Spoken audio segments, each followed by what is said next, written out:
চলে যেতে হবে। দালান ঘর, বাড়ি ঘর, টাকা পয়সার জন্য পাগল হয়ে থাকি আমরা, কিন্তু এটা আমার আসল ঘর নয়।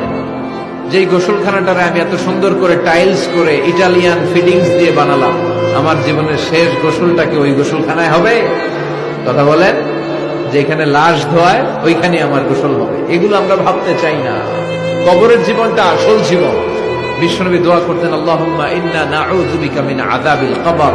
আল্লাহ, আমি আপনার কাছে কবরের আযাব থেকে পানাহ চাই, কবরের আযাব থেকে বাঁচতে চাই। এই কবরের মধ্যে অনেক ফিতনা হবে, অনেক সুয়াল হবে। কবরে প্রশ্ন আছে না নাই? কথা বলেন। প্রথম প্রশ্ন জিজ্ঞেস করা হবে, মার রব্বুক, তোমার রব কে? বলেন, আমাদের রব কে? ওয়া মা দীনুক, তোমার ধর্ম কি?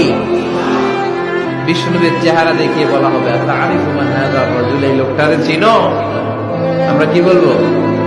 আমরা চিনি, উনি আমাদের